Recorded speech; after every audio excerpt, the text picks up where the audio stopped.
What is going on, New York Giants fans? What is going on? We got episode 6 of Giants and Friends, and I got the legend, my brother Mac, the Giants fan, with me, man. I am so pumped to do this episode. I've really been looking forward to this. Mac, how you been, man? Talk to the people.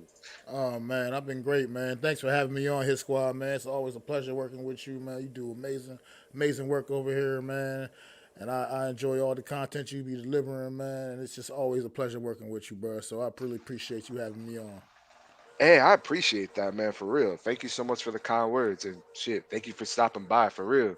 I see we got some people in the chat. What's going on, D Mac Warrior? What is going on, brother? What Hope up? you're doing good, man. What's going on, Taj? What's going on, Joel? Jaden? Hey, we're gonna get into this. Again, actually, before we get into this, join the Hit Squad. Hit that subscribe button. You can find Mac's channel in the description. I'm also going to drop the link to his channel below so you guys can follow him there. But let's get into this, Mac. So, you and I were talking about it a little bit on, Blake Martinez and Sterling Shepard. They're going to be coming back on some more cost friendly contracts, right? Initially these were players that we were thinking of that they're going to be cap casualties. We weren't too sure if Martinez was going to accept a pay cut. We weren't too sure if Sterling Shepard was just going to be outright cut. And then you hear that Sterling Shepard was offered a cost friendly contract, and we also heard that Martinez was considering at that time taking a pay cut. Well, now they did, so they're going to be back in 2020. Now I'm going to factor in the before and after our cap situation for Martinez and the Shepard contracts. So per over the cap, mind you, this is going to be before Martinez and Shepard's contracts are factored in. The Giants were at $3.7 million over the cap. So you take that for what you will. Now cap savings in regards to Shepard and Blake, on their new contracts is going to be about $12 million. That's per Art Stapleton, so they are going to be saving some good money there. I also read per Tom Rock that the base salaries of Martinez and Shepard are 2.25 million with the chance to double in a total with new incentives in their deals. So that'll drop Blake Martinez's cap number from 14 million to 8 million, and Shepard's from 12.4 million to about $6.5 million. What are your thoughts, Mac? I mean, I'm not gonna lie, I'm pretty impressed with some of the work that Joe Schoen's done, especially with the cuts that we've made as well. Well, yeah, act like you just said, man. That's Joe Shane already doing really good work trying to help clean up this mess that he was left. And just personally, it tells me a lot about Sterling Shepard and Blake Martinez as well, man, because those guys could have just been selfish and wanted their money regardless and said screw the team, but they said no, they want to be a part of this. They want to be a part of what may be coming what may be coming in the future for the New York Giants, and they want to stick around. And if whatever sacrifice they got to make for their bank accounts, they're gonna make that sacrifice to be a part of this, to be a part of the New York Football Giants. Man, Sterling Shepard's the longest tenured New York Giant, and I know we always crack our jokes about him, Riggs and everything, but at the same time, Sterling Shepard, man, is a stand up individual, man. He's never given it had any issues on or off the field with as far as with the New York Giants, man. He's like I said, been like I said, stand up, and and unfortunately the injury bug catches him every single season. I feel for him almost every time he gets tackled, he gets hurt. But at the same time, when he is healthy and on the field, he's very productive, and he's been Daniel Jones pretty much his safety his go to guy so far through his first 3 years. Very true. Very And true. as far as Blake Martinez, he doesn't even really have that tenure with the New York Giants, and yet he's already demonstrating this degree of loyalty. So that's definitely says a lot about his character because unlike Sterling Shepard, I think Blake Martinez could have still went out on the open market if we went on ahead and released him and still commanded some pretty decent money. So I respect what both of those guys are doing, man, and I think they're just good examples of what the direction New York Giants are going in right now. Yeah, absolutely, man. And a lot of people kind of thought, well, okay, if Martinez is cut, he's a player that we should look out for. The Las Vegas Raiders picking up, or even with Sterling Shepard, would he possibly retire? Because he's just dealt with so many injuries. What team is really going to pick him up coming off of that serious injury? Considering that he had it late in the year, not even the beginning of the start of the season, but he had it late in the season. So, it's really nice to see not only just Martinez but Shep come back, because those are players that, even though they really can't, well, let me not say Martinez, but even though Shep can't stay on the field, players like Shep, players like Martinez, those are leaders. I think that those are locker room guys that they do make a difference for this team. Now, I am excited to see really the resurgence of Blake Martinez. I think that, if I'm being honest, him going down was, if not the nail in the coffin for the Giants season, for me at least, one of them. You really saw a difference at the linebacking position. I love Tay Crowder, but in my honest opinion, I would rather have Blake Martinez. And I'm very interested to see, how Wink is going to use him. I'm very interested to see, how he's going to come off. Excuse me, how he's going to play off of that injury, man. Because ACL is no joke. Shep, if he could stay healthy, I mean, if you're telling me that he could be, the wide receiver number 5, maybe number 4, I don't have any issues with that at all. I've had a lot of hope for Sterling Shepard, since we drafted him. And again, he's been here for 7 years at this point. I want him to ball. I really want him to go out there and ball and do his thing. I think that he's a reliable target for Daniel Jones, especially out of the slot. You can also put him outside too. But for me, man, I'm really pumped to have these guys back. And I said this earlier, Mac. I thought that it was pretty impressive what Joe Shane has been able to do so far, right? He came out and said, he wanted to make $40 million in total, once, all the cuts and everything. And he was actually able, well, we're not there yet at the 40 million, but we are getting towards that number. He was able to do so without pushing back a single contract, right? So we cut Riley Dixon, we saved some money there. We cut Kyle Rudolph, we cut Caden Smith, we cut Devontae Booker. I mean, we reworked the deals of Martinez and Shepard, and if we could trade Bradbury, man, I mean, you're really close to that $40 million number, and you don't trade a player like Saquon Barkley. You're not, restructuring contracts like Galladay or Leonard Williams. I mean, it's very, for me, man. I'm really impressed so far with the Joe Shane era. I am too. And like I was mentioning earlier on the stream earlier, man, like with Joe Shane, man, it's just so refreshing because he has no prior ties to the New York Giants, and he just doesn't have that New York Giant, that old New York Giant mindset, and it's just you can already tell with things he's doing, man. Like I said, they already be able to get these guys, like I said, restructuring these contracts, already cutting down some of that salary cap that we hell that we was in, man. He's already doing a great job, and like I said, so far he's still saying all the right things, and right now all the right things appear to be happening, man. And it's not going to happen overnight, but it's finally looking like the New York Giants are heading in the right direction again. Yeah, I honestly, man, perfectly said. And that's really what we all want, right? We want to start winning more games. We want to, get to that time where, we're in the playoffs, we're competing for a Super Bowl. And I like that we're able to save this money again and not push back a single contract. And, we're able to keep these players instead of just outright cutting them, saving the money, but then we got to figure out how are we going to address this position, whether that's in the draft, whether that's in free agency. How are we going to address this position? So for me, I like the fact that we were able to save money, bring the players back. So I really got to give Joe Shane a lot of credit. But what is going on, Big Blue Corner? Nice seeing you, What's brother. going on, Rodney? Jeff, I appreciate you guys stopping What's up, through. Jeff? Now, what we are going to do, um, you know, Mac and I are going to talk a little bit more. We got some other topics to talk about.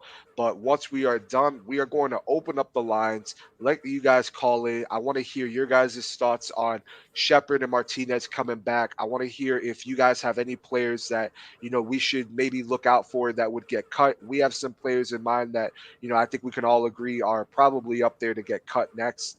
But again, we're going to be opening up those lines momentarily. But for now, again, thank you guys for being here. Hit that subscribe button. Subscribe to Mac. I put his again. It's in the chat and it's also in the bio. Um, but what is going on, Jeff? Thank you for stopping by, man. Big Blue Corner says Shepard had to know that for him to come back, he had to take a pay cut. A major injury, making that amount of money makes no sense financially. I agree with you 100%, man. I just, I mean, I don't see him if he did get cut, even really re-signing with anybody coming off of that serious injury, man. Yeah, I was gonna say I actually agree with that too, Rodney, because he really didn't with the injury history of Sterling Shepard. He just didn't have any leverage. You know what I mean? To really even fight, have taking a pay cut. So I think that was basically his only option. And like you said, his squad, he probably wasn't going to have that many opportunities because of the injury history. It's just people can't overlook that, man. And it's unfortunate because I think, like I said, he's a good young player. He's still actually a young man, and it's just Yeah, unfortunate that he just can't seem to stay healthy. yeah, and that's really my biggest issue with him, man, because he's such a talented player when healthy, man. I mean, he's a stud, but that's the problem. It's when he's healthy. And again, if we could have him as wide receiver 4, wide receiver 5, I'm not going to complain at all. I really can't complain about that, considering we know his upside, what he brings when he is healthy, and I mean, I thought if you're asking me, I think outside of maybe Kadarius Tony, I think you can make an argument that Shep is our best route runner. I only say with Kadarius Tony maybe having that, kind of a leg up on him is his elusiveness and his quick twitch ability. So but other than that, man, I'm really pumped to have these guys back. Mac, let me ask you, brother. I mean, So you got any players in free agency, because we do have free agency coming up next week. Do you have any players in free agency that you could possibly see the Giants taking a look at?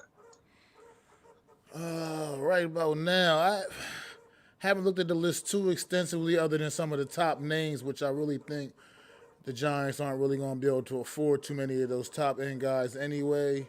Haven't really looked too much down the list at some of the other guys that we may be able to get for a little bit cheaper that may be worth bringing in for a look. But definitely wouldn't mind getting like a couple, maybe getting like a couple experienced linebackers in here, guys that can help the young linebackers we have on this team continue to develop further, man. Corey Littleton, man, yeah, he's the type of guy that made what Rodney got up here in the chat here. He probably will be commanding a little too much money, more money than the Giants be willing to spend on a guy like Yeah, him right I think now. I so mean, too. it's not that he's still a productive player and everything, but I don't think he's quite that guy like that he was, for instance, when he was with the Rams. Man, he's definitely not quite that same dude anymore, and he'll still be wanting that type of money like he's still producing in that way. So I'd probably stay away from him if I was the Giants. Yeah, nah, and I think that you make a good point there. I don't see us really making any big splash, free agent signings. Kind of like what we did last year. I don't really see that happening. I do see them taking a tight end in free agency, and I also see them taking an offensive guard. I could see them potentially, maybe picking up a corner for depth purposes, or maybe even a safety for depth purposes. I could see that. I know that there's some fans that aren't, too entirely sold on him, but I actually would not mind at all if they went and got a player like John Feliciano from the Bills. I think it makes a lot of sense to bring that guy in. I think that you're still getting a quality player at a position in need, and that doesn't necessarily mean that you don't address that position in the draft, but you know what you're getting in that player. There's familiarity with the system, there's familiarity with the coaching staff. He was just cut by the Bills. And honestly, when you look at the numbers of what he's projected to make, it is extremely friendly for what the Giants could afford. So I could definitely see them doing that.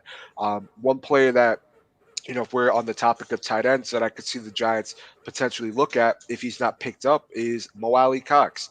I know that he's a player that not a lot of people really look at.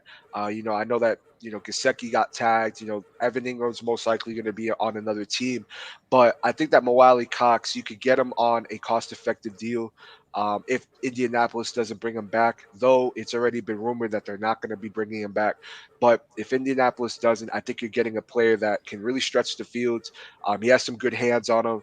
He's. I'm not going to sit out. I'm not going to come out here and say that he's like Evan Ingram with being elusive and having a little bit of speed to him.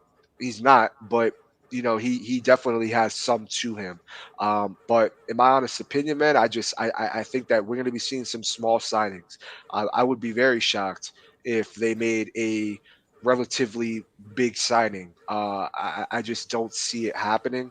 I know that we all know that Shane has said that he prefers to build through the draft, and groom, their own players, which I'm 100% in favor for. Okay. But I do think that we will see some small signings this year. And hopefully those small signings can be impact players. Hopefully we could get a player, that could provide for us what Marcus Golden did, where Marcus Golden was a player that we got from the low. And look at him. I mean, he had a 10 sack season with us. We brought him back. He was still productive. So hopefully, we can find a player of that caliber where we could get them on a low contract, but they could still be productive and, really help the New York Giants win some games. Um, Yeah, I was gonna say as I was looking down the list of some of these free agents, I was just pulled up a list and I was looking down and I found a guy like that I wouldn't mind the Giants bringing in as a good rotational, experienced linebacker, AJ Klein. Spent last year in Buffalo and he spent some years. He spent, I believe, most of his career in New Orleans before he went to Buffalo. And he's just I mean, he's not a superstar. But he's a good, solid, what I mean, good solid guy, good solid rotational linebacker you could bring in, will bring good experience, good depth to the position to the group, man. Just I mean, I think we'll be going at the name. I think names like that, guys like of that more of that caliber. I mean, just it just seems like that would make more sense right now. Free agency, we can't just go out there just getting all the big splash names. There's no way we're going to be able to afford to sign Chandler Jones and people like that. mhm. So it's no point in entertaining it, So I agree with you 100%. And I mean, again, I don't see them making any big splash signings this year. But if there were to be a player that I would love the Giants to bring in, and I don't necessarily think he would want to come here. I think at his point in his career, he would want to go to a contending team. I'd love for them to bring in a player like Calais Campbell. Him coming from wing scheme, he may prefer to play in wing scheme. There's familiarity there, but I'm just thinking of a line where you got Leonard Williams, Calais Campbell, you got Dexter Lawrence as well, and I mean, to me, man, that's what team is going to be able to run on that defense? I just feel like those are some big guys down there. Pause, but those are some big guys that can really clog up your trenches. So that would be a player that if the Giants were to put a little bit of money, I think that's more of a win now move in my opinion. Even though he is on the later half of his career, but if there's one player that I would love for the Giants to make somewhat of a splash play for me it would definitely be Calais Campbell. that would I would never have a complaint about that. I've always loved Calais Campbell, man, big guy, man. Definitely handles his business in the middle of that line. And you're right, it'll be damn near impossible to run against the New York Giants if we could Yeah, put that in motion. Yeah, man, and it's again, I don't see it happening. I really do think that a player like John Feliciano would be more reasonable. I know I keep mentioning his name, but I see it happening. It makes too much sense, in my honest opinion. We don't even know if Nick Gates is going to come back. As much as I like Nick Gates and I want him to come back, we don't know if he's going to come back. So and we don't know how this draft is going to play out. So for me, man, I just think that it makes a lot of sense. Jeff, I actually do agree with you. I know that rumors have been rumbling more and more as the days have passed that Logan Ryan is a dark horse move that could be traded. And honestly, man, I wouldn't have any issues with that. I have been on the Julian Love train since we signed him. This kid is a player that can do it all. He's productive. He's cost effective. He's young. And I mean, in my honest opinion, I think that he's a player that I would not have a problem, and I would actually really like if the Giants could keep for quite some time. I mean, you could play him in the nickel, you could play him outside, you could play him at both safety positions. And Logan Ryan, I mean, I get it, he's a leader. I get that he provides, being a veteran, and he's not a bad defensive player. But for me, I mean, he's getting up there in age. He's a player that I just don't see in the Giants' long-term plan. And if they're really penny pitching, I could absolutely see them doing that with trading or cutting Logan Ryan. If you trade him, maybe you get a sixth, maybe a fifth round pick for him. But I could definitely see them cutting him. Yeah, actually was reading, saw a couple rumors on Twitter, and Julian Love, unfortunately, is coming up in rumors where he may actually become someone cut in this next round of moves by Joe Shane. Man, I would and hate that. I and can't that would be lie. it would be tough because Julian Love to me is a good solid young player, and he brings a lot of diversity to the defense. Man, he can do a lot of different things. He can play in that nickel corner spot. He can play some safety. He can do a lot of different things, man. And he would be it be I wouldn't mind seeing what he could do in Wink Martindale's defense with all the versatility he brings as a player. So I hope they can find a way to keep him on board. Yeah, I'm there with you, man. I mean, for me, again, I like the player Logan Ryan. I think that he provides leadership, but at the same time, I just don't see him being in the long term plans for the New York Giants. Jeff, I also did read that Peppers has been rehabbing in the Giants facility. Is that a player they maybe look to bring back? I mean, if you guys don't know, so I know some people know, but right now, at least on the defensive side, my favorite player is Jabril Peppers. I do have his jersey. It was hard, but I don't even think he's going to be here next year, in my honest opinion. I think that it would make more sense for him to go to a team like the Ravens or maybe a team like the Raiders. I know that they have Jonathan Abrams, but I mean, that's a player that you could put him at weak side linebacker, you could put him at safety. Um, but again, how is he going to play coming off of this injury? It could mean nothing. It could mean something, but I don't know if Peppers is going to be a guy that comes back. What do you think, Mac? Well, my issue with Peppers is also just is his availability, man. The injury thing with him, it's always if it's this one was a bad injury, took him out for the rest of the season, but it's always something with him, always nagging, lingering, something that's affecting his play to an extent. And I love Jabril Peppers. I love the energy he brings. I mean, great team captain, team leader, man. But he just hasn't been able to stay healthy either, man. And it's at some point, I mean, it's not really helping the situation being here. Might as well, what I mean, let him walk and just and spend that money elsewhere. Yeah, I agree with you. And again, I mean, I don't even know if Joe Shane would even consider bringing him back. In terms of just if we're looking at it from a financial perspective, maybe they could get him on a 1 year deal. I'm not entirely sure. I'd like to see how Wink would use him. I think that he would fit this defense pretty well. But I don't know if he comes back. Um, Big Blue Corner says, "What do you guys think of Corey Littleton from the Raiders? He's a free agent, probably way too much for us to sign." I remember when Corey Littleton was a free agent initially. He was a player that I actually wanted the Giants to pick up. I thought that he was pretty good in coverage. He was decent in the run game, but ultimately it didn't work out for the Raiders. I don't see the Giants picking him up. I could see him maybe going back to a team like the Rams, where he came from. I could see him going to a team maybe like the Chiefs, who, they have some linebacking depth issues, if you ask me. I could see him going there. Chicago's going to have some linebacker needs, so I could see him going there too. I like the player, but for me, I think it might be a little bit too rich for us where we're at right now.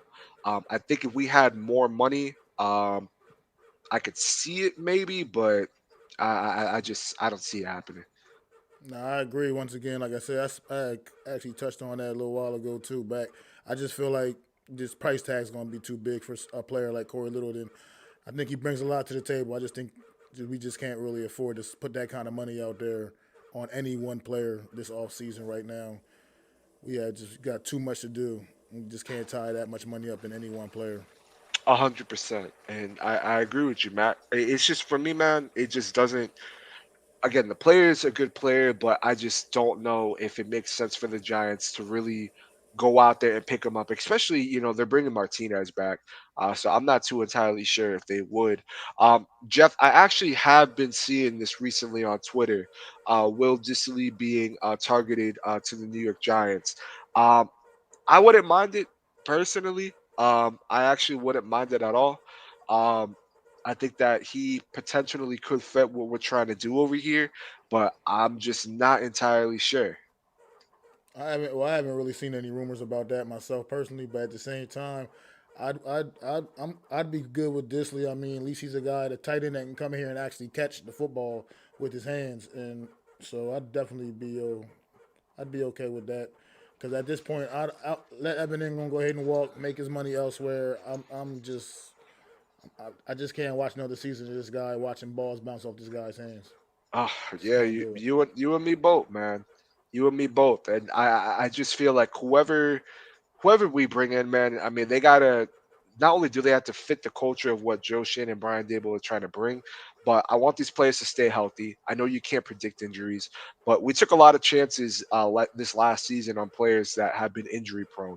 You look at players like Kenny Galladay, you look at players like John Ross, you look at players like Adoree Jackson, players that have a strong injury history, and yet we took a chance on them. I would personally, go for the player that he has some upside to him. Maybe he needs some work, but he has, little to no injury history as a person to, has injury history, but he's very talented at what he does.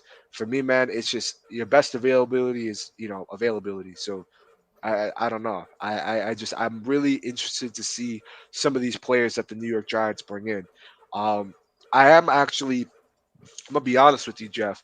I do think that the New York Giants move on from Jimenez, Slayton, and Gates. All of these players that you're listing, I 100% could see them getting rid of. Jimenez, I mean, I want him off of this team. Like, I want him on the next bus, if I'm being honest with you. Slayton, I like the kid, but he drops too many damn balls. He disappeared way too much for me last year. And I just feel that this is such a deep wide receiver class. I feel like you can easily find this replacement, if not a better talent in this draft. Gates, we don't know how he's going to play off this injury. And Bradbury, I think we could all pencil in is a player that we could all see get moved on. But well, definitely for sure. I mean, Jimenez is. I didn't. Yeah, I don't know why he is still on the team. Slayton, once again, like you said, he just hasn't had that ability to step up, man, and make in spots when he has his opportunities to take a next step. He just doesn't seem to have that ability, man. I mean, for what it's worth, he proved it like his rookie season that when you got other moving parts around him, other things around him, a little bit, and he doesn't have to be any type of focal point. He can maybe make some plays, but his hands also just are not very reliable. Nick Gates, man. I love the moxie of Nick Gates, man. He is a football player, man. He's a man's man. He's the kind of guy you got to be able to get behind Nick Gates. But at the same time, this injury was devastating, man, and it's just too many unknowns there. But I definitely agree with you, man. but Definitely. and the Bradbury situation, as long you just like I said, I'm okay with anything we do to improve this football team, but we cannot just give Bradbury away. As long as we get proper value for him, and then I'll be fine with whatever comes about with the Bradbury situation. But I don't want to just outright release him, obviously, and if we're going to trade him, we got to get proper value. Can't just let somebody give us anything. I think where the Cowboys went wrong with their trade earlier today with the Amari Cooper trade was they had already put it out there that they were going to release him. Yeah, So when very you true. put that kind of information out there now, ain't teams hell they'll just take anything for him because you were going to release him anyway. So either Yeah, you either take this bullshit trade we're going to offer you, or we'll wait for you to release him and we'll sign him. Either way, we're going. yeah, exactly, So it's, exactly. Dallas shot themselves in the foot. They really shot themselves in the foot. And where is this all stemming from? The contract that they're paying Ezekiel Elliott, man. I mean, they're going to be losing a lot of players. I think players like D-Law, the right tackle, they're about to lose because they just told him today that he could request to seek a trade. So I mean, they're Well, going to be losing some players, I mean, man. they had to figure something out also because they just re-signed Michael Gallup back, and they obviously gonna have to pay CD Lamb eventually. Yeah, So yeah.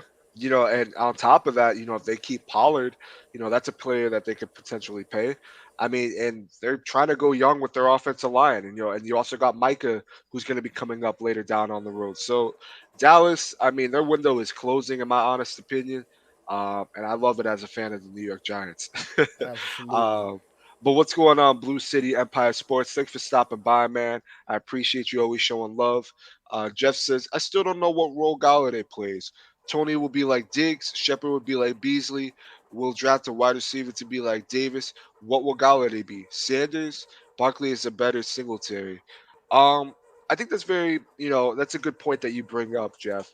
I think that this offense should flow through players like Kadarius Tony and Saquon.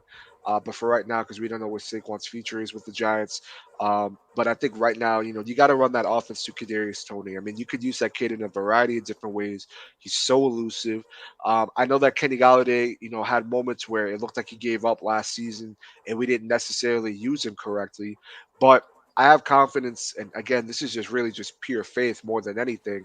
But I have confidence that Brian Dable is going to scheme these wide receivers open a lot better than what Jason Garrett was able to do. Jason I Garrett had was these guys. Oh, I'm sorry. I was gonna say I was just about 100% with you. I agree 100% that they'll find this coaching staff will be able to find a way to utilize a player like Kenny Galladay. It's not gonna let them just waste away like this coaching staff did a year ago. It's gonna be big changes coming up the pikes, man. I'm excited for just a whole new day in Giants football. I'm excited. Yeah, exactly. I mean, and same here, Mac. I mean, for me, again, it's more or less a pure faith, but you got to imagine that, an offensive minded coach, can scheme these players better than what Jason Garrett, who prior to, him coming to the Giants, hadn't called plays in God knows how long. So for me, I like the fact that, we're having an offensive minded coach and looking at the way that he schemes his receivers open. I'm very intrigued to see what Galladay's role will be, even if he is the number two. That's not even a slight at Kenny Galladay, just because of the talent that Tony brings when he's healthy. And in my honest opinion, I think that Galladay can be a player that can stretch the field, maybe on a crossing route. I mean, anything better is better than these damn curl routes, man, that we were running in these fucking stick routes, man. I mean, it's got to be better than that. So for Absolutely. me, I'm very excited to see um, what his role is. Again, even if that's as a number two, I don't have an issue with that whatsoever. Blue City Empire Sports says Joe Shan was not playing around about the salary cap, and we have a GM that tells the truth, unlike Dave Gettleman. Yeah, I'm gonna be honest with you, and I want to get your thoughts on this, Mac. You know, Joe Shane has been nothing but a breath of fresh air for me. I think that he's some of these deals that he's done, again with the Martinez and Sterling Shepard contracts. I like that a lot. I like, really what he wants to do. And it just seems so modern. I mean, for me, I had a lot of moments throughout the years where it's just like I wanted, the Giants to be, a team like the Rams or a team like the Chiefs where, they're playing modern football, how football is being played nowadays. And it just always felt that the Giants were this very conservative team, this very, you know, I'm not going to call them bland, but in a sense, kind of bland. Especially when you look at how their offense is. And I think that Dable and when you look at Kafka, those are two coordinators. Well, now Dable being a head coach, but those are two offensive minded people that they're gonna stretch the field. They're gonna scheme their guys open, and I'm very excited again. For this Joe Shane era. I hope that we can hit on these draft picks. I believe that we will, and it's going to be very interesting to see how free agency plays out this upcoming week. Absolutely, man. Free agency is this week we'll be able to see what kind of, like you said, we'll be able to see what kind of mindset he's approaching free agency with, man. With some of the signings we may or may not make this opening week of free agency. And it's gonna be like you said. It's just fun. It's fun to have fresh eyes on this situation and seeing so many positive things that you can feel like you can really legitimately get excited about as a New York Giant fan again, man. Like I said, we're not going crazy. You're not expecting this to be a good football team next year, but I just want to see something respectable, credibility, man. We got to a point last year where it was just flat out embarrassing, and I was embarrassed for this team. We look like we legitimately would have got our ass kicked by the best of the best in college last year because that's how bad we look. We went down. We sunk that low. I felt like last year, late in the season, the month of December was a nightmare. That's probably Yeah. the worst stretch of football, New York Giant football I've ever seen. As since I've been a fan, and I go back quite a ways, and I've seen some. I've been through some bad years with the Giants, but nothing like I saw last season, especially late in the month of December. That was something I'll never be able to probably erase from my memory bank completely. But it was just terrible football, I'm glad we're getting away from that. Hopefully we're getting away from that. Yeah, I was about to say hopefully. We still gotta see it on the field when it's all said and done. But it's looking really good, and it's giving you something to be optimistic about. Yeah, definitely, man. And again, I'm just very excited for this era. It just feels like a breath of fresh air, and especially when you look at the camaraderie that Joe Shade and Brian Dable have. I mean, they didn't have that with Dave Gettleman and Joe Judge. That wasn't even Joe Judge's guy in terms of the general manager. So you had two people that aren't on the same timeline, don't necessarily have the same philosophies, though. They're obviously going to say that they have similar philosophies. Um, so it's nice to have two guys that are on the same page, man. I'm very pumped up to see how this team is going to look in coming years. What's going on, Miz? Appreciate you stopping by. He says Galladay will be a factor next season because we'll have an O line. Yeah, I think that if our O line, can protect Daniel Jones and can actually hold up, I think that you will see a lot more shots taken downfield.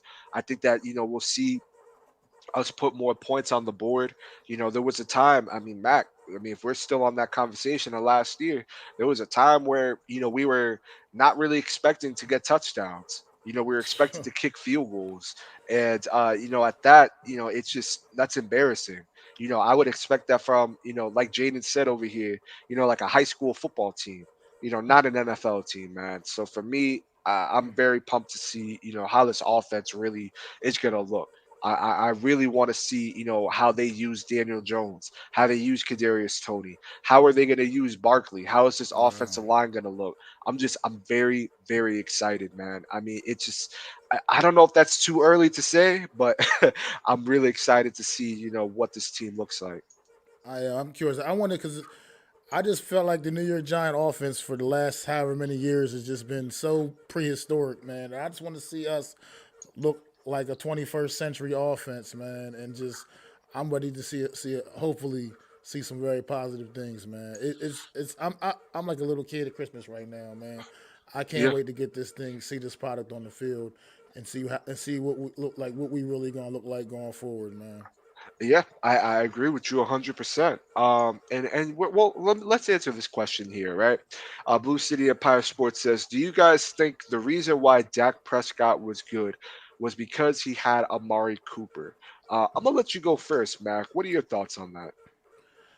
I mean, that's definitely going to play a part. I mean, but he didn't always have Amari Cooper, and he was still pretty decent. He was pretty solid quarterback before Amari Cooper got there. And I admit that once they acquired Amari Cooper, he seemed to take another big step up. But at the same time, I'm not going to put all of Dak's success just on Amari Cooper solely because I watched Dak play his first couple years of his career without Amari Cooper, and he was still a pretty productive quarterback then as well. And that's pretty much all I got for that one. Yeah, I mean, for me, I'm kind of in the same boat as you. I don't think that he necessarily, is the sole reason as to why Dak Prescott is where he's at now, but I do think that he plays a big part. Des Bryant wasn't the same Des Bryant that he was when Dak Prescott got there. Cole Beasley is Cole Beasley. So for me, I thought that you saw a big jump in Dak Prescott's play when they got Amari Cooper. I thought that Kellen Moore was able to use Cooper in ways that the Raiders weren't able to use Cooper. I know that Cooper has some concerns with his. I don't know if it's his toughness. I don't know if it's his mental, but for some reason he just disappears in a lot of games.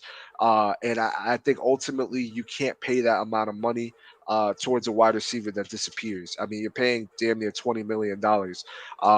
I think that, in my honest opinion, he was still that number one, even with them getting CD Lamb. I totally As agree good as with that. CD is, man. There was games where CD disappeared too, especially when you look at the stretch that they had before they went into the postseason. I mean, he was. You want to talk about bad? I mean, he didn't have a single touchdown, and I think it was for like a 5 or 6 game stretch. So I'm not going to say that he's the sole reason, but I will say that he is a big reason as to why Dak Prescott's play did improve. But yeah, no, that's a good question, man. I appreciate you asking that. Miss says we also save 19 mil next year if they decide to let Leo Williams go. Maybe restructure him, add him another year on the back end. For me, Miz, I personally I like Leo, but I'm not trying to push that contract down any more years than I have to. Um, even when you look at what Leo is due to make, next year and the year after, I mean, for me, it's a lot of damn money. It's a lot of money. He's not an Aaron Donald. I get that he's productive. He got us 11 and a half sacks in 2020. I get that. But I don't know if I would want to kick that can down the line anymore. What about you, Mac? When it comes to Leo, I think it's going to be a big factor on how this season plays out in general. When you come to that decision, when it comes to that decision, because clearly there's things are going to have to happen to help keep this team moving forward. The improvement that's going to be needed to be made. So, like I said, you got like players like Shepard and Martinez already this year restructuring contracts. Leo's a little bit of a different situation. He probably may technically hold himself in a little bit higher regard than both of those guys, and may feel a little insulted by man as take a pay cut. But maybe if me a real ultimate team guy, if that's what it comes down to, and that's what the team needs, we'll see where his loyalties truly stand. If it's only with just his own pockets, or if it's with the New York Football Giants. And I think we have to really wait to see how the season plays out before we can address that I'm there fully. with you. Yeah, I'm 100% with you there, Matt. And again, it's going to be very interesting to see how this team plays out going into the season. I think that we'll be in a lot better shape than a lot of fans may think that we're going to be in. I think that we may have a better record than what a lot of fans think, in my honest opinion. I'm just going to put that out there. I've seen some people say that we're going to have a top 5 pick. I don't see that next year. I really don't. I think that if you can address this O line, get this kid a competent offensive play caller, a modern play caller, because that's what Jason Garrett was not, was a modern day play caller. I mean, he had a damn near playbook from early 2000s, and even that playbook would still be the worst team in the league. But still, like, I mean, get this kid a modern play caller, a good play caller, an O line, and if his weapons could stay healthy, I know this is a lot of ifs, but I mean, it's just me being honest. I mean, dude hasn't had, healthy players around him. He hasn't been healthy himself. But again, I'm very interested to see how this team is going to look, man. I definitely still have nightmares of 2017, man. That's a I'm there tough with year. you. It It was definitely a was a tough very year, tough year. but it still wasn't as bad as December of this last year. Yeah, yeah. No, Still wasn't I that agree bad. with you. Yeah, I agree with you 100%. Last year was, for me, I mean, I gotta be real with you, man. I think that last year was a lot worse than 2017. At least we looked like a competent offense in 2017. We didn't even look like an NFL offense last year. I mean, in So, I mean, 2017, you could literally look at the injuries we had. I mean, we lost our entire wide receiving core in one damn game, basically in 2017. So I mean, it's hard to overcome things like that. Those were legitimate reasons for the team being as bad as they were in 2017. That, along with a couple other things, obviously we know. Some of the other we know about the whole benching of Eli Manning for Geno Smith stuff and all that craziness and getting rid of firing McAdoo and Jerry Reese. and before the season was even over. But last year it was just we couldn't even score points last year offensively. We were a horrible football team, and it looked bad, and it wasn't a good look, and it was an absolute embarrassment. And our record might not have indicated that we were the worst team in football, but I feel like we were the worst team in football. I don't feel like there was pretty much anybody in the month of December that we would have beaten. Nobody. Not the Yep. Detroit Lions, not the Jacksonville Jaguars, not the Houston Texans, none of those other teams. The Jets, none of those teams. I think they all would have kicked our ass last year in the month of December. That's how bad we sunk by the time we got to that point of the season last year. Yeah, I agree with you 100%, man. It was embarrassing. It was embarrassing how this team was last year, and again, it's got to be a lot better, right? I mean, I know that we can, sit here and make speculations and shit, but It it's can't got to get be a lot worse. better. It can't get Some worse. would say it could, but I really can't believe. It, I personally can't believe it would get worse. But I mean, Miss says we have projected to have over 100 million next year, and that's before the cap goes up some more. Some patience. Yeah, man, we're definitely gonna have a lot more money next year. I think that we'll see more signings in the off season of next year as opposed to this year. So we definitely just got to be a little bit patient. so that's what comes down. That's what comes to that. That's what this is like almost a rehearsal season for that. Like you see what kind of product we can put on the field this year, and you can have free agents wanting to come back to New York again. Not that you have a real hard time getting people attracted to coming to New York and play, but we've been, like I said, a pretty bad football team for some time now, and it'll just make things make guys really more excited about wanting to come play in New York again. Yeah, I agree. And there's a lot of people that will still say, "Oh, teams don't want to play here." Excuse me, players don't want to play here. Coaches don't want to coach here. General managers, don't want to become a general manager over here. Uh, could it be more false, in my opinion? This is still New York.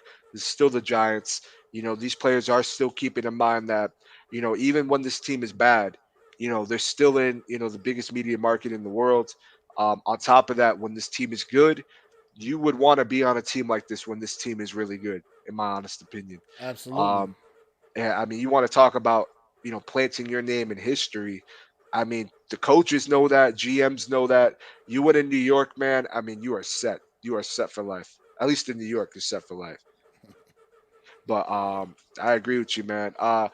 Let me see here. I wouldn't say that Dak's a bum, but I'm not gonna come out here and say that he's a top 10 quarterback. I definitely have seen some people say that, but I wouldn't say he's a top 10 quarterback. Jeff says they're going to lose some offensive linemen too. Connor Williams will probably walk in free agency. Lyle Collins will be traded and released, so they'll have to replace left guard and right tackle. Plus, Biotish is an okay center. Yeah, I agree with you 100%, Jeff. Well, It's I'm going gonna to tell be you what. very interesting.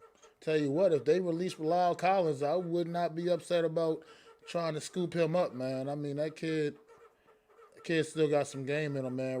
Bring him in at right tackle, man. I'd be okay with that. Yeah, 100%. I mean, if they cut him, you got to be. I mean, can he stay healthy? Is my only thing. Can he stay healthy? If he can, obviously that's a huge upgrade. And then if you do bring in, a player of that caliber, you could go a variety of different ways in the draft. But I mean, I just personally would rather wait till the draft, so we could draft. Excuse me, so we could address the right tackle position. But nah, that's definitely something to definitely take a look at.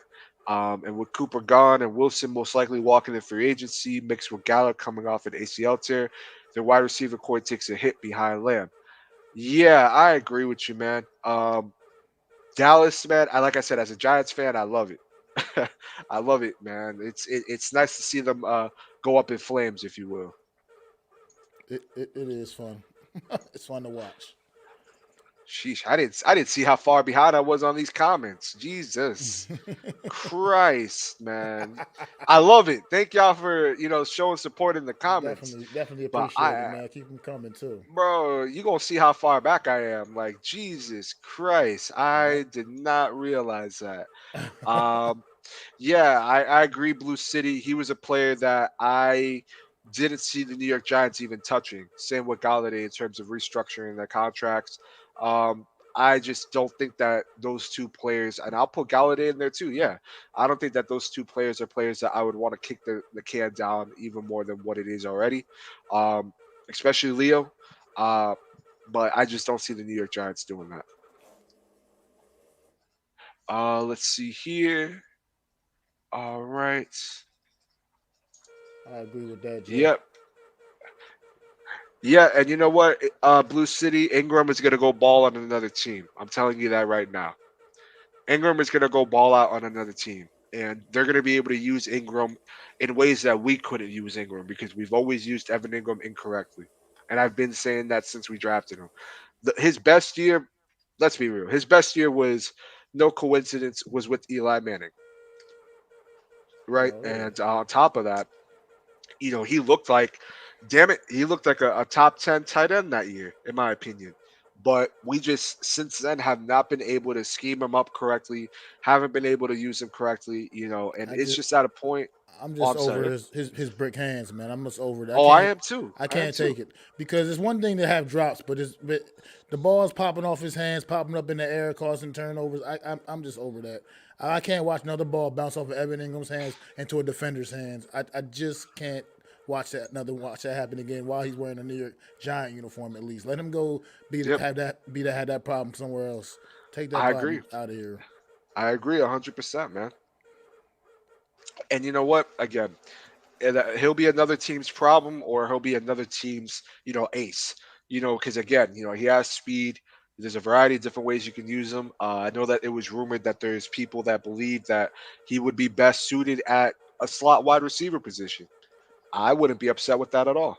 If I'm a team that's interested in Evan Ingram, I'd love to see him over in San Francisco with George Kittle. Shoot, I'd love to see him over there with the LA Chargers. I would really love to see him and him and Justin Herbert, really lighting up the field, man. Look, I But wish him the what's best of luck, man. But I just I just can't anymore with him. I totally when it comes to Evan Ingram with me, it's just a trust thing. I can't trust that he's going to be able to get out there and get the job done effectively. He just hasn't proven it. He's shown flashes of great plays. He's a great athlete, obviously, but he just when you play in that position, you got to be able to catch the football, and he just does not. exactly, Just exactly. doesn't do it good enough for me. Yeah, I agree with you 100%, man. And it's gonna be very interesting to see where he lands up, man. But what's going on, Jaden? I appreciate you stopping by. Thanks for stopping by, man. The champ. Um, Honestly, Jeff, that's a player that I would really like to see. The New York Giants bring in. I think that Trey McBride could be such an excellent piece over here for the New York Giants, He could especially for Daniel Jones or he could be whichever solid for quarterback you sure. bring in. Um, but I just think that for this year, since Daniel Jones is the quarterback, go out there and get him that security blanket. Go get him a competent tight end. This isn't, the same draft class that we had last year, where you have the Kyle Pitts of the world. Um, you have, what's his name, that the Pittsburgh Steelers picked up from Penn State. His name isn't coming up to me. I Um, can't remember his name offhand now. I know who you're talking yeah, about, but but there's none of those in this draft. But there's still some competent tight ends, and I think that Trey McBride would be an excellent piece. And honestly, I gotta be honest with you, if they could pick up shit, if they could trade seven back, pick up another second rounder, I wouldn't be upset if they took McBride in the second round. I'm gonna just be very honest with you. Um, I know that maybe isn't a fan favorite, but I think that if you can get a tight end, man, and a good tight end at that, I think that Trey McBride is that player.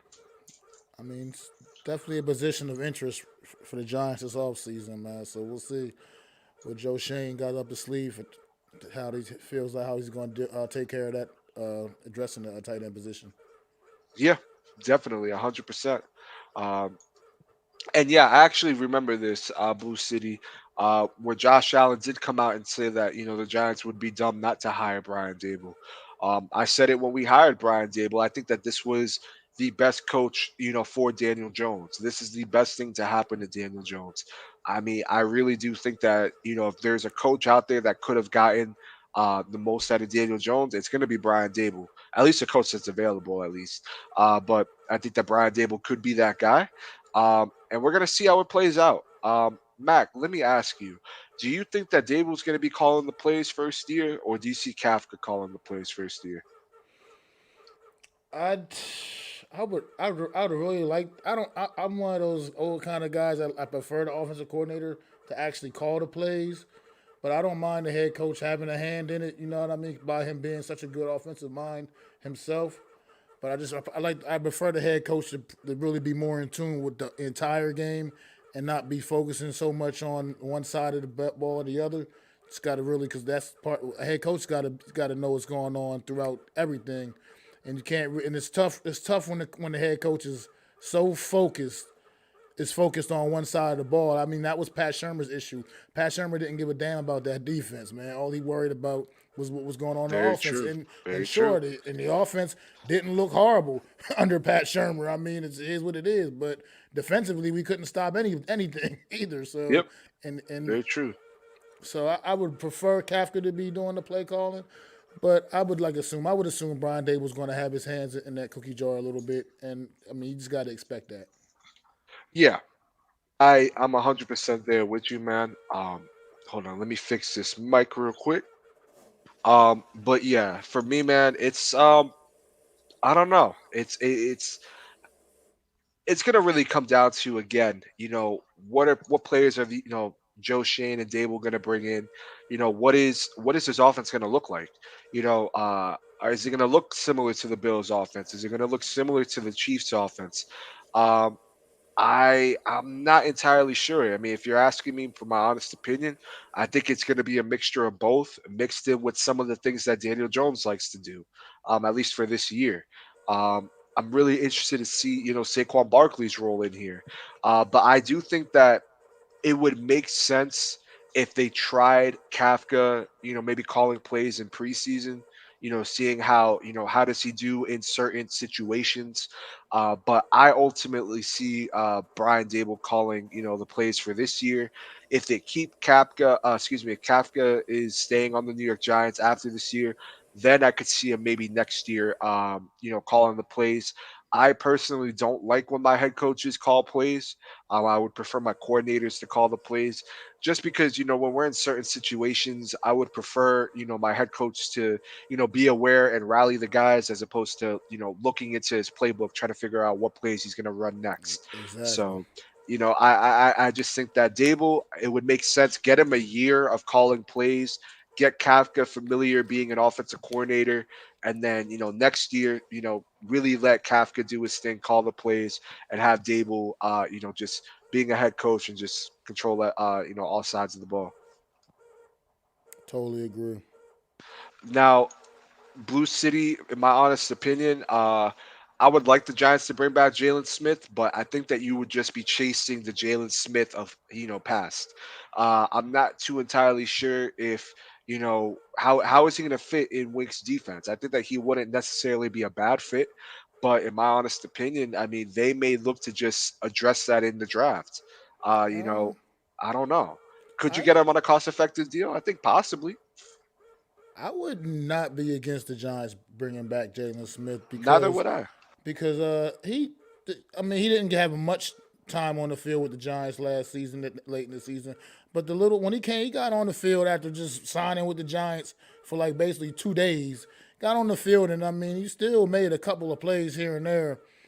And what's going on, Big Pat? And I just wouldn't What's be going on, man? What's going on? I wouldn't be against that totally. Plus, I also had this mentality of maybe he come in and play with a chip on his shoulder. You know what I mean? Feeling like kind of rejected from the Cowboys. And just that mentality sometimes can get a player fired up. And the fact that he'll get a chance to play against this team that dumped him out, that just got rid of him like garbage. You know what I mean? Twice a season. I mean, he'll be able to get motivated for that too. So I mean, I look at some of those as options as to why it wouldn't be a horrible idea to bring Jalen Smith back. Yeah, nah, and again, I think you're kind of chasing, the Jalen Smith of old. But I will say this much: I thought that he played pretty solid for us last year. It looked like where the ball was, he was. He was running sideline to sideline. I thought that he was pretty good in the run game. Coverage, he was okay. But he's not a bad player. I don't think that he's a bad player. I just don't know if the New York Giants look to put money there as opposed to finding Winks guys in the draft. I'm not entirely sure. Or do they look at free agency and see, okay, like who are some players that maybe are going to be on the market, whether that's from cuts or, free agent targets, whichever, who are they going to look at to possibly bring in? I could see that playing out as well. Um, I'm not entirely sure though if they bring back Jalen Smith, but I would not be upset whatsoever if they did. Now, what we are going to do is we are going to transition to the next segment. Segment. I apologize. And we're going to have my man Joel talk to us. What's going on, Joe? Hey How are you, guys, brother? sorry about that. I just saw the link. What's Oh, going you're on, Joe? absolutely fine, man. Thank you for stopping by, brother. What's going on? Appreciate y'all having me, man. No, just relaxing on a snowy day inside, having coffee, watching a little college basketball. You know, Ooh, and that sounds nice. yeah. I really like that. That sounds really nice. Cruising 26, thank you for stopping by, man. I know I've seen you here a couple times, but if you haven't, hit that subscribe button already. Subscribe to Mac the Giants fan and Joel. I'm going to be leaving their links in the chat so you can subscribe to them, man. And I would greatly appreciate if you can do that. So thank you for Oh, stopping by. appreciate it. Thanks, appreciate that. Hit. Yeah, yeah, absolutely, man. Not a problem. But look, with us today, we started off the episode talking about Martinez and Shepard coming back. Joel, I really want to hear what you got to say. I feel like you're gonna have some great points as always. What are your thoughts on Martinez and Shepard coming back here, man? I mean, are you a fan of it? Do you think that maybe they should have just kept the money and maybe addressed it in the draft or free agency? How did you feel about these signings? I like them because we got to have some leadership somewhere in this locker room. We got a young linebacking core. We're going to have a young wide receiver core. There's no leadership there. We see confusion on the field, and it didn't matter if Shepard was hurt or in the game. He was always there as a cheerleader. You heard reports of him helping out Tony running routes, learning routes. I don't know what so much if Galladay could be that team leader or not, but we have nobody else in there. Blake Martinez, these guys are showing these younger kids, sometimes it's more about the game than it is the money. And Martinez and Shepard want to play, and they know they're not going to get anything coming off of those injuries unless it's with the Giants. So they worked it out. They talked it out. They were with ownership. Agents are going to do agent things to get them the most that they can. So a lot of this talk was with the agents. Absolutely, And yeah, there's nothing wrong with anybody getting their money. I'm never a fan, going to say, well, they should not do that. They shouldn't get that bag of money. Get a bag if you can get a bag. Doesn't matter what job you're at. So they settled on a contract. It's initiative based, which is good for everybody. Because if these guys ball out and they don't want to be here next year, that gives them a chance to get a big contract the following year, proving that they're healthy and that they can play. So we get the leadership. They get to resurrect their careers. And let's say that Shepard and Martinez ball out. We can sign them to another 2-3 years each very if true. they show healthy. Because if they ball out, look, I know guys don't like Shepard, and a lot of fans did not like Martinez when we first brought him in because everyone was looking Hmm. at the Green Bay tape when they switched defensive coordinators and Graham left. They put Martinez out of position. Graham comes back. He goes into position. He's a tackling machine. He was a ball player. This man plays football. We all say we want dogs. Martinez is a dog. He was a leader on that field. He's the guy that calls Absolutely. the plays. Who do you trust in the linebacking core right now to call those plays, to be that leader, to be that guy? We've got nobody unless we're going to draft a linebacker like Lloyd or somebody this year. So that's a need. That was a huge need. Saves us money. Just like when Nate Solder reworked his contract, that saved us a lot of money. And then that's where we got the money to get the free agents that we got last year. Was it a great signing? Time will tell because everything was really so screwed up last year. Anything that could go wrong will go wrong. So, I mean, we saw that on the field. and we were just screaming for some way, some chance, somehow to win a freaking game at the end of the season. So people still have that bad taste in their mouth. So now, Yeah. once you got a new regime, and like Pat loves to say, the Wishmaster has granted a wish, but there's always a penalty with that wish granted. And, Hmm. and now the penalty right now is we don't know what this team's going to be, who's going to be our leaders, what direction is Shane going, what draft direction is Shane going, what free agents, usually we have an idea because of the staff or the front office that's in there. So with all this confusion, everybody's in panic mode because we all feel that this is the most critical time in the Giants' history. This is George Young 2.0. Yeah. And we got a lot of shit. You want to talk about players that are going to be getting weeded out through the years? I mean, I don't see Galladay being a long term option. I Right, don't see Leo being a long term option. right. Um, I Dexter? mean, yeah, I don't. I honestly, man, I don't see him. I don't see Dexter lasting till next season. I wouldn't be shocked if he's traded. To be Right, honest with you, right. so I mean, when you look at this team, Joel, I mean, I think a lot of people, they write off this team, which I get. This team hasn't really shown us anything that could say, okay, this team could be a very competitive team, at least consistently. But I just think that there are pieces that the Giants have where that make you say, okay, if we can add a couple more pieces to this team, we're cooking. This team could be consistently competitive. If this team could get a competent OC, if this team could have a damn offensive line, maybe, plays that, Daniel Jones where he's getting sacked, maybe if he has that extra second of time, he hits, Right.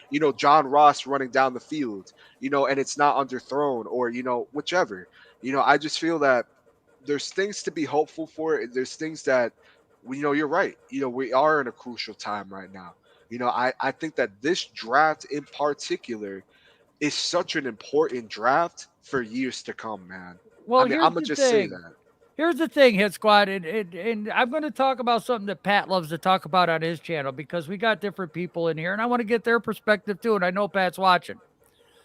Pat likes to say, "What if we draft three players with our first two picks and our second pick?" Okay, they're not a positional need player, but they're three dogs.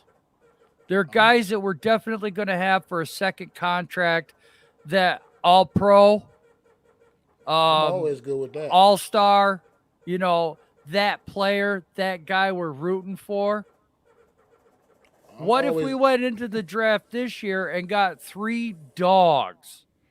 And I'm not saying, it might not be linebacker, it might not be Mm. lineman, it might be corner, it might be wide receiver, it might be tight end, it might be, one of those positions that we do need, but it's not an important position to us right now.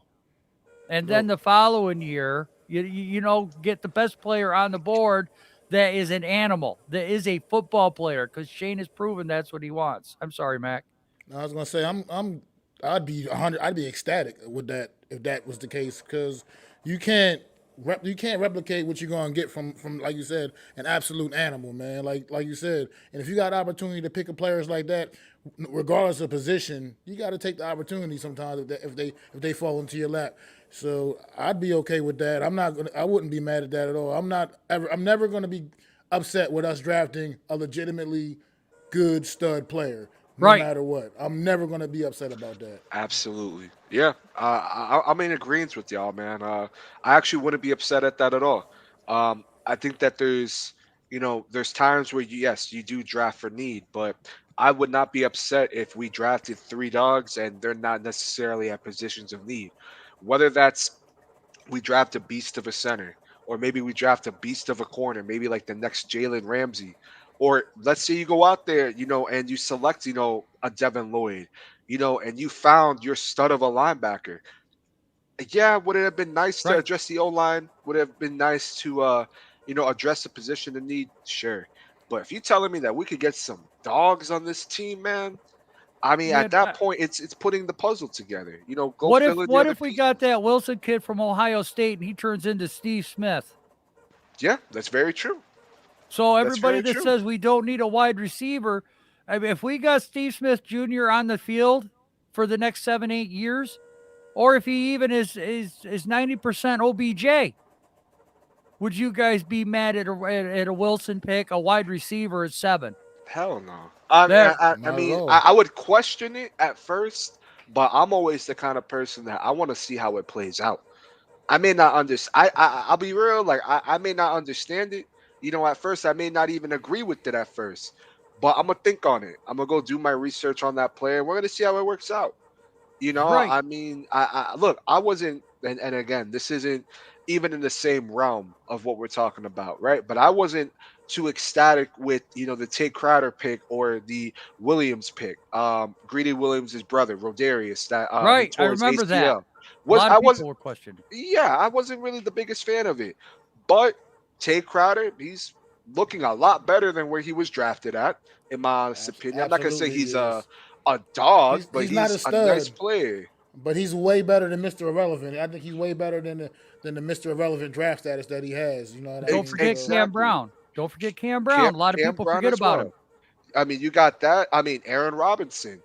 I Yep. mean, where we drafted him, I mean, he was holding his own on the outside in the Right. slot. I mean, so I wouldn't have a problem if let's say you do draft three studs, but they're not at the position of need. I mean, you got to get as many dogs as you can on your team. And the Giants, we only have so many, if we're being honest with you. We I don't have mean, when you got fans that are like, I want to buy a jersey for the recent player, but I don't know who to get. And everybody's yep, doing that. So everyone's yep, saying, well, go old school. Well, that's the problem with the Giants right now. We don't have our superstar. So that's why a lot of this bickering is going on with the fan base. If we hmm had it, that's why everyone wants OBJ back because he was our last superstar. Big playmaker, had the potential to make the play. yep, well, You know, well, well, we're not well seeing that. I'm sorry, Joe. Real quick, Joe. Yep. We're not seeing it. You're right, but I'm going to still. I'm sorry. I can't just get off the Saquon Barkley train. He I is a can't big either. playmaker. He's a big playmaker if he healthy and has the opportunity to make those plays. And And I think hopefully if we can rebuild this offensive line and help open up some holes and keep him and he can stay healthy, we'll see some big plays being made by Saquon Barkley again. again, that's our playmaker. That's our guy. That's the jersey that's selling for the Giants. But I want to ask this, and please don't take this wrong. I'm just trying to throw different narratives out there and think differently than what everybody else is thinking. What if Barkley goes down again in week 3? Yeah, I don't I I mean, don't I I don't agree. want to think about that right now. I I'm know trying you not to think don't, about I that. know. but It could happen. It could happen. it's a physical sport. It's a contact sport. I mean, if Barkley, I mean, I love Barkley too. Okay, I love the pick, and he did. Barkley was the right pick because people seem to not realize he was brought in for Eli. He saved Eli. He was Eli's Yeah, check down. very true. 90 receptions, guys.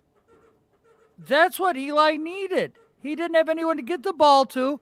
Check it down to Barkley. Barkley made a play. That was his career. That's what Barkley's good at.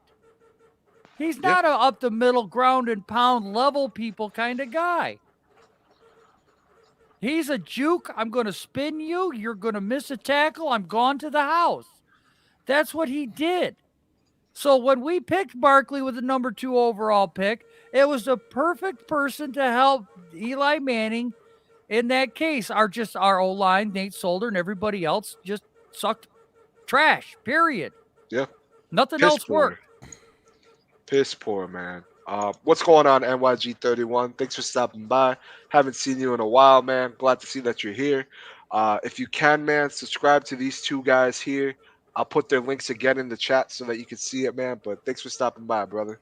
I Thank you. agree with you, man. I mean, the only player I could confidently say is a dog right now, or who I would label as a dog, is Xavier McKinney.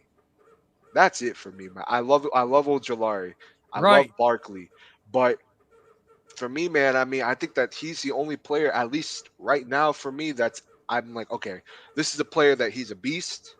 He's only gonna get better. You would Right. hope. I mean, I think Kadarius Tony got that dog mentality as well, man. I mean, I mean, I won't deny that. I will not deny. I just He want to see definitely him plays have with an one edge. healthy year. I want to see him get But in that end zone. is Kadarius Tony going to be that number one wide receiver? I think he could. If he could stay healthy, I absolutely think he could. But that's the thing.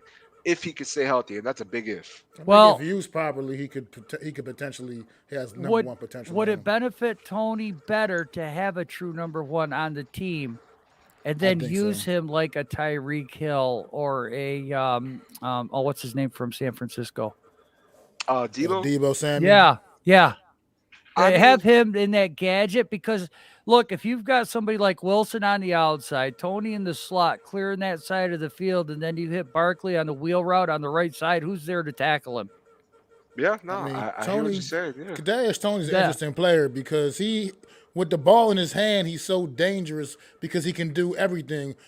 He can literally throw the ball down the Yes. field. Like yep. so, he's so scary Yes. and deadly with the ball in his hand. You never know Yes. exactly what he's going to do. That's why I don't want him to be a number one, though, Mac. Is that reason right there? Because if he's a number one, he's not doing that. Yeah, that's true. And if he's a number one, then everybody's putting their best on him. That's And he's also not going to be true. able to do that. Yeah, You I mean, keep I him hear in what that. you're That's saying. true. Yeah, You get him in that offset role of wildcat halfback. Let the kid line up next to Barkley. You put Daniel Jones, Barkley on one side, Tony on the other. You got Wilson on the outside. We get another wide receiver on the outside. Where's the ball going? You got DJ that can run an RPO if he has to. I don't want him to, but in that formation, the defense has to respect that. And then if you've got Barkley on a crosser to the right, you got Kadarius Tony going out on a wheel route, and they're clearing the right side of that field because that's what we've seen in Buffalo. That's what we see in Kansas City. And that's who we got on this team right now. I think Kadarius Tony's going to be the number one weapon, but he's not a number one wide receiver. We've got to get that number one, that true guy, Jamar Chase. We need a Jamar Chase here for DJ or the next quarterback that we're bringing in. That makes sense. The way you word that makes a whole lot of sense. He's like he's number one weapon, but not necessarily not a number one receiver. wide That makes receiver. Right. that makes a lot more sense the way you put that. That's Which where I could see actually do that. see it that way. Because he's legitimately, like I said, a weapon. He can do Anything. so many things, man. He can run. Yes. He can run end arounds. He can like I said, Jet throw the sweeps. ball. He Yep. can do all of that, man. He can do it all. So he's going to be fun to see in this new reworked offense the New York Giants. And then if you line him up outside of the tight end, his route running, oh my God, he had Dallas all sorts of confused and conglomerated. They didn't know whether to poop or go blind. And that was They mostly with Mike Glennon throwing him the football. Jesus. Yeah. Think about that. Think about that. He's going to have a big year next. You watch. That's why when Pat is doing his mocks and stuff like that, and when we're talking on his stream, I'm sorry to, promote somebody on your stream, Oh, Hit you're Squad. good, bro. You good. You good. We're No a big worries. family here. Yes.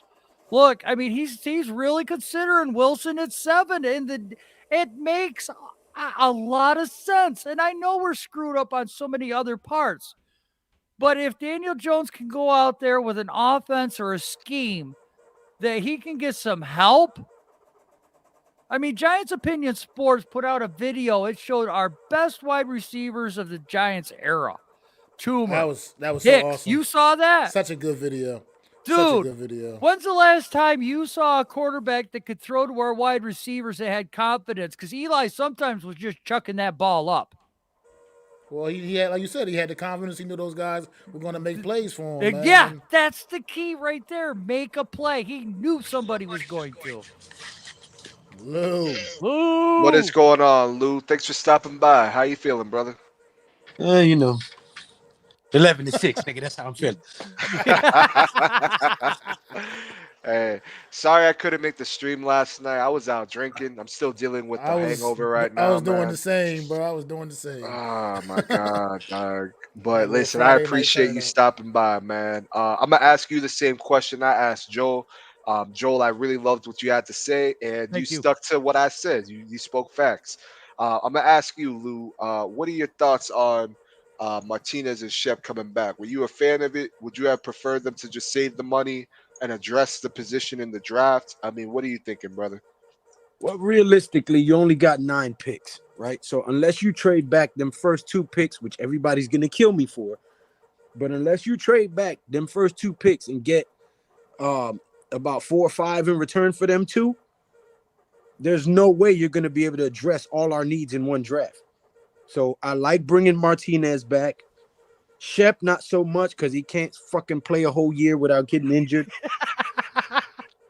But I mean, at the same time, if we're gonna get a rookie wide receiver in this draft, you want our only veteran there to try to teach him whatever knowledge he can impart on him. So Very while true. I'm not in complete agreement with it, I'm not completely pissed off about it either. But I'm situation because he was our field general on defense and he's a tackling machine. If nothing else, he's dependable to get 125 to 150 tackles a season. So Right. that's the type of consistency you look for. He's a leader. Um, and again, we got a very young team on both sides of the ball. Most of the guys that we have are in their early 20s to mid 20s. So you want as many veterans on the team as possible to help coach these guys up a little faster. Yeah, I agree with you 100%, man. And I think that not only us saving money, but bringing back those players. I mean, again, we only have so many draft picks, but I think honestly, you kind of get the best of both worlds. I was reading it earlier. Let me see if I can pull it back up for the exact numbers again. Um, okay, So give me you one obviously moment. didn't watch my mock draft that I released yesterday, neither then. Were you traded back? Yeah, I traded back both the first picks. I drafted 15 people in my draft yesterday. Holy Jesus smokes. Christ, Lou. Je- 15. Yeah. I Oh Jesus my. traded I traded Christ. with the Cincinnati Bengals moved up from 31 to 5 with me. I got 5 picks from them. Wow. Jesus. I mean that shit. And you know what them dummies did? You know what them dummies did? I thought they were trading up with me to get Aquanu. They traded up and grabbed safety Kyle Hamilton. I was like, they got to be the dumbest franchise in the league. I Yeah. can't, man. That boy said I have 15 picks. Oh my God. Wow. Oh man, I'm gonna definitely have to check that out, man. Shit. Um, but let me ask you, man. I mean, because I know that we already made some cuts, with Dixon, Booker, Caden Smith, who I wasn't honestly I would have liked to keep Caden Smith, but we obviously let go of those guys. Booker, I mean, I think we can all agree that Bradbury is out, but until he is out, I mean, do you see any more cuts, any more restructures coming down the line? Julian Love's going to be gone. I hope not, man. I'm gonna be honest with you. I'd rather get If rid of Logan Ryan. he saves a bunch of money with Love gone. Yeah, Yep. I I mean, saw that on the tweet earlier. Um, there's another guy too that if we get rid of. But I But now just let's like also remember, I saw something coming out today too. That 40 million is not, the stat number. It's what he wants to get to. If he can get to it, great. Or if he can get close to it. But that 40 million is not set in stone. like I said, I'm just the thing about Julian Love with me is getting rid of him. I would love. He's the type of player I would love to see what he can do in this defense with the versatility that he brings. He brings so much to the table, man. He can do so many different things. I thought I saw it, Miz, where they said they were saving like 5 million, or yeah, oh, maybe it is. Maybe it is 2.5. Anyway, it was like get rid of 3 players. It was almost like 10 million, 8 million, 10 million, something like that. yeah, for me, I mean, I would love to, See if keep I can Love find just it. because of the versatility that he brings, and he's young, and I feel like you can actually get him on a cost-effective deal. And if we're on the topic of, re-signing our own players, I know that Shane isn't, the guy that drafted Love, but I think that when you have a player that can just do a lot, I think that he's a player worth keeping. I actually would rather keep him over Logan Ryan, who I don't know if you guys have saw, but there have been more rumors coming out that he actually is looking to be a cap casualty, which I personally wouldn't be upset about, to be honest with you. Yeah, I wouldn't. I mean, Logan Ryan, I think he brings a lot to the locker room and everything. But He's just as far as on the field, his play is clearly declining on the field, and at this point in time, man, I'd be okay with moving on from Logan Ryan for sure. Yeah, I'm definitely there with you, man. So let me ask y'all really quick, before we close this out. I really want to get your guys' thoughts, man. Um, I know that we have free agency coming up. I had asked Mac this earlier, but I really want to get G Nation and Joel's thoughts on this, man. Are there a player or two that maybe you could see the Giants picking up? I don't see us picking up a big free agent, but are there any maybe little signings that you could see the Giants doing? The center from the Ravens, I know that there's talks about that. And I would love to get somehow the guard from Chicago. He's really young, really good, going to be a free agent. They didn't tag him. There's a couple other. There's a lot of interior linemen right now that are on the open market. Oh, what happened to Mac? Yeah, I don't know what happened to Matt. Hopefully, Matt can join us again. Right. Maybe some internet issues, but continue, Joe. No, there's a lot of interior linemen on this open market, and Buffalo's got a couple they're getting rid of. Look, they've already been through the Buffalo system. I'm not a fan of the line. Well, maybe what's his name? What, Bobby Hart, was that his name? That was a former Tackle? Giant. Yes, Bobby Hart. All right, maybe Greatest right Bobby tackle. Hart. But the other guys, I mean, Buffalo was really complaining about how their O-line struggled halfway through the season, and that's where some of these guys played. They've already been with the offensive line coach that we have right now. So they've already been coached up by this guy. Do you really want to take a chance and bring these guys in, even if it's a vet minimum, and have them try to get a starting job or a backup job when we could look at somebody else that was on another team that might have a better technique or better footwork? I'm just leery of getting Buffalo linemen because of that scenario that they've already, worked with the O-line coach. So I see that Jacksonville franchise tagged their guy, so they're out of contention for an O lineman. The Lions have Sewell. The Texans have oh God, what's his name? Laramie Tunsil. Tunsil, but he's going to be a $28 million cap hit. I heard they were trying to trade him. Yeah, that's gonna be hard. Now the Jets might be interested in a lineman because I heard they were trying to get rid of. What's his name? Yeah, he's always hurt. Mekhi Becton. Becton. Mekhi Becton. Yeah, that No everybody problem, wanted Mac. No problem. the Giants. Yeah, Bozeman, the center from the Ravens. Feliciano, that's a guy I'm kind of worried about because they wanted him to take a pay cut and he said no, and he was only like $3 million. So now we got two of you. Loose. Yeah, we got two Can you loose. hear me? A little bit. It's breaking up a bit, but I can kind of hear you. I've I been can see talking you, for though. like 5 minutes and y'all have not heard me. No, I didn't know Nah, you were I talking. didn't even know you was talking. Sorry. My bad. Your turn. Yeah, I'm done. yeah. Give your thoughts, man. No. No, he gonna come back. He gonna come back. But yeah, All right. continue, Joe. I apologize. No, for that, that's man. all right, man. This is what makes for good movies, realism. Gotta have the absolutely. realism. What the hell is going on here? I don't know. I didn't do it. I have no idea. Modern technology. Yeah, technology can be a bitch. Too What's going on, roadhead. GOS? Oh, good. All right, can you hear me now? Yeah, Now we I can hear you loud and clear, man. Loud and clear.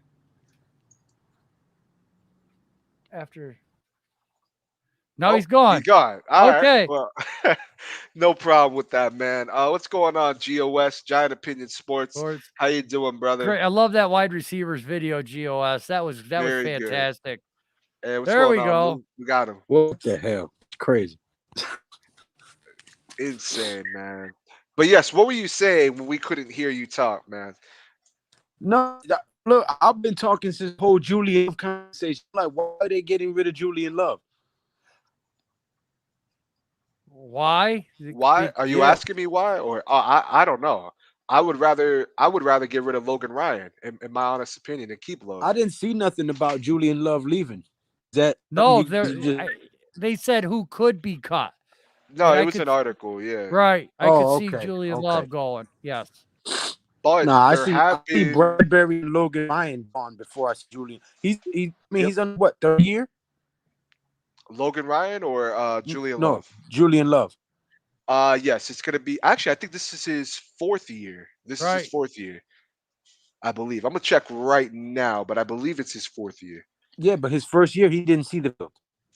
Yeah, nah, he really didn't. So technically, it's his third. Yeah, so this is gonna be his fourth year here for the New York Giants. I'd like to see him out in the slot one. I'd like that too.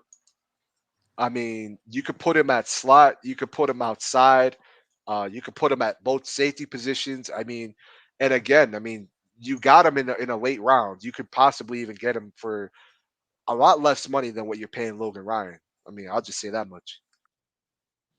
Well, here's the thing. I'd Does like he to see fit? Logan Ryan put on a sweatsuit, grab a clipboard, and jump on the sidelines and be I a just Me too. I'll take that. the thing that I go to is will he fit Wink's system? That's the question mark on this whole secondary. Now listen, this is a different defense, different coordinator. This is not going to be bend don't break. This is going to be highly aggressive. Yeah, This I is agree with not you. going this defense, guys, you know, you could say the defense is fine. It's Oh no, not. this defense pins their ear back to DB. Yeah. Yep, Exactly. agreed. So you Agreed. got to have athletic, very very fast guys that react fast. And I'm not saying that these aren't bad guys. I love them just like you guys do. But are they going to be able to do what Wink Martindale's going to ask of them? Because me and Pat broke down Wink Martindale's system. We Yeah, showed you but I guys think how our they have to. secondary is our strongest point on our defense It used to be, in but regards to what he's gonna demand of them. I think we need better linebackers. I think our secondary is more set than our linebackers is.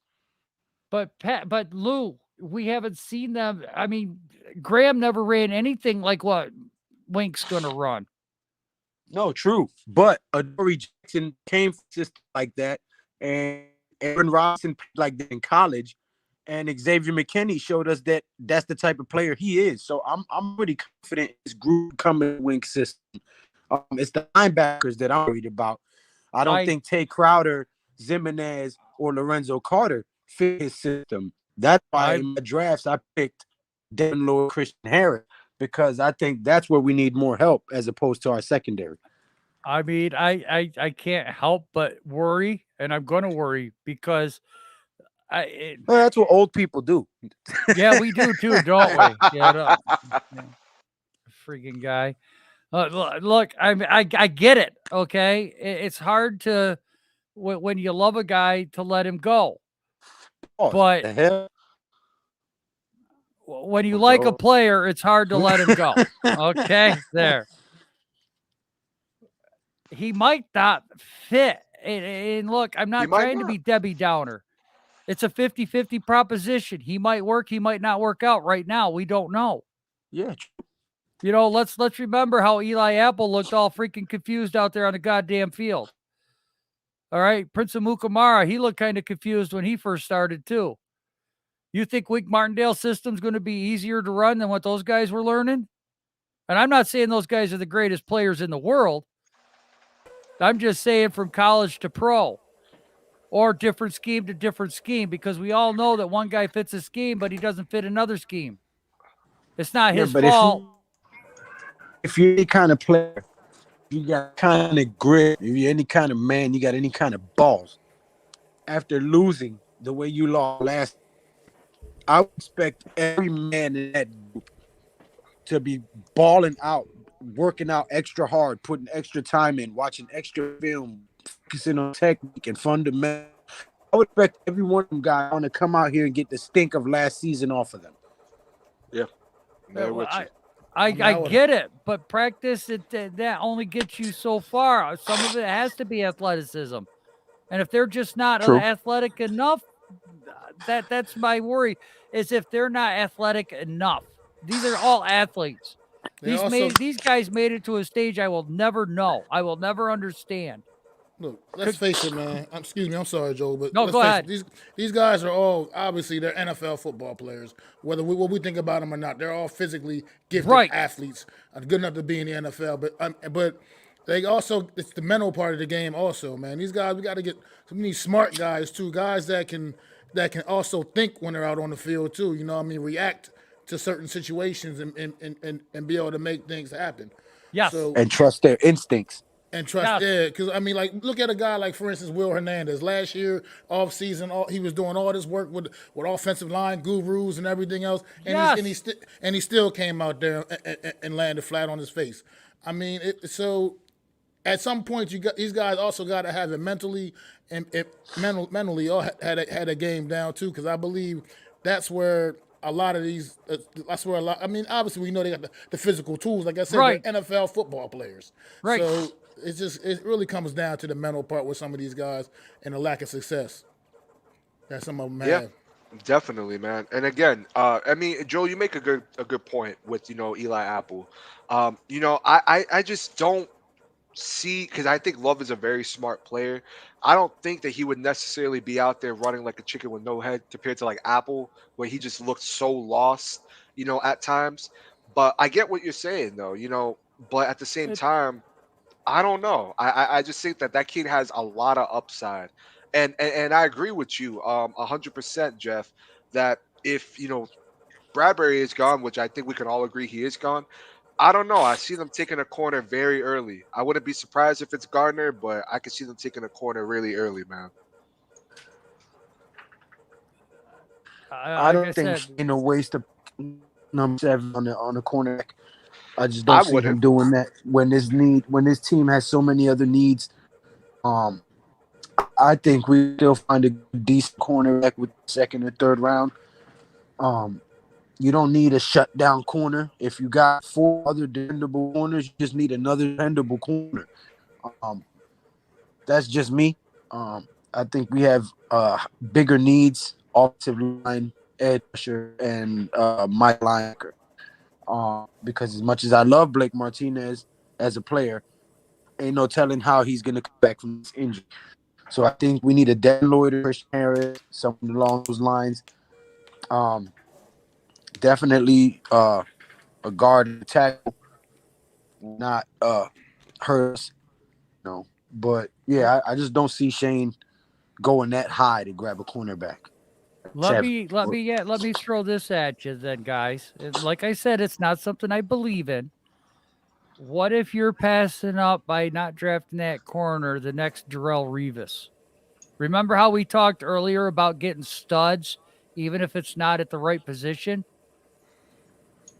What if that kid, Sauce Gardner, turns into Darrell Revis on another team? I mean, I see what you're saying. I mean, you could Yeah, that's you could great kind of for do him that and with his every career. position too. But if that Right? team plays a totally different defense we play, who's to say that he would have did that here? Now, now, now, see, now you're just making my argument for love. Hold on one sec. I'm What not happened arguing with to? you about love. I'm not arguing with you at all. I'm just throwing I something said, back at you like you threw oh, to me. yeah, I know it's fun, isn't it? It makes for great broadcasting. Can't I agree love all it, the man. time. Yeah, no, I love it. It makes the show a lot better. Um, Right. but again, I've been saying this, man. I like some of these corners that are in this draft. My personal favorite is Derek Stingley, but I just don't want a corner in the first round. I wouldn't mind the second round. Lou, I agree with you. I just feel that we got other precedent needs that we got to fix. I would want them to take a tackle if possible. I don't care if that's Iquanu. I don't care if that's Neil. I don't give a damn if it's Charles Cross. Get you that right tackle. And I would rather us get an edge rusher, in my opinion. Would I be shocked though if they took a corner in the first Can you round? still hear me? No. Yeah, we can Yeah, hear I you, man. got you.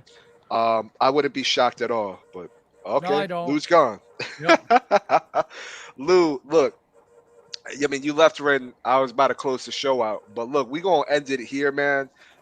This was actually Lou. You back now? Hold on, Yeah, Lou. there I was we about go. to say you left right when I was about to end the show, but look, listen, these episodes are a lot of fun, man. That's the whole point of all this is to talk Giants with friends, and you Let's know, go. here at the Big Blue Crew, man. I mean, that's what this is all about, man. So we gonna end this out here. My next episode, I got a Twitter favorite, man. I mean, he really do put in the work on Twitter. Mace. I know some people in the chat have heard of him on Twitter. Real Mace Black. Very informative with the New York Giants. We'll be having him on next week. Mac, my brother, I appreciate you stopping by today. Joel, G Thanks for having Nation. me, man. Absolutely. Y'all make Thank you this for show a having me. lot better. So thank you guys for stopping by. Chat, I appreciate everyone that stopped by. This has been a lot of fun. I want you guys to plug in your YouTubes if you can. I'm also going to leave them in the chat as well. Thanks for Make sure that, you man. This has guys been stop fun. in tonight for the Leather to the Face podcast where I'll be calling the fights. Go ahead, subscribe to that channel at YouTube at G Nation Inside Sports, on Twitter at G Nation Inside Sports as well. Also, make sure you're there for the fight tonight. Good UFC fights tonight. Title fight, Leather to the Face. We'll be calling the fights. You guys are all welcome. Joel will be there. I'm pretty sure Mac might be in the comment section if he's not in the show himself. Hit Squad, you probably still be praying to that porcelain god, but if you're not, you're more than welcome.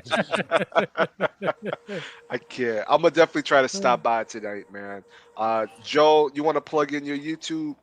Oh, thank you, man. Thank you for having me on. Absolutely. I appreciate it. Classified 3 up. I give out classified information. There's no secrets here. I believe it or not, I do talk about a lot of stuff. I ain't shy about it either. I I do like that. anything with that starts with that family, fornication, food, fun, friends, anything. I enjoy being here with these guys, and we're always on each other's channels. So make sure you sub up all 4 of us because we always going live. We're always talking football or sports, whether it's boxing, whether it's basketball, March Madness. Man, we've even done a Wrestling. hockey game, Yep. wrestling. Yes, Wrestling. Mac. Yep. Mac, make sure you guys sub to Mac. The wrestling streams are phenomenal. It's so much fun, and we get a little wild on some of these streams too Oh where we yeah. can, like the wrestling and the fit. Leather to the Face is going to be fun tonight, guys. Please go check him out. Absolutely, man. Absolutely, bro. Yeah, Again, I'm thank y'all watching the for stopping boxing by. matches right now. I couldn't call both of them, otherwise I'd be streaming for 10 hours, and I didn't feel like doing that today. Sheesh. But right now, Yeah. I'm Oh, watching Argiaco versus Rubio. well, damn, set up a private stream. Send me a stream. We'll watch it together. All right, Yeah. all right. But that'll definitely do it for us, man. Again, thank you guys for stopping by. We'll see you guys in the next episode. And until then, hit squad out, man. All Pack. right.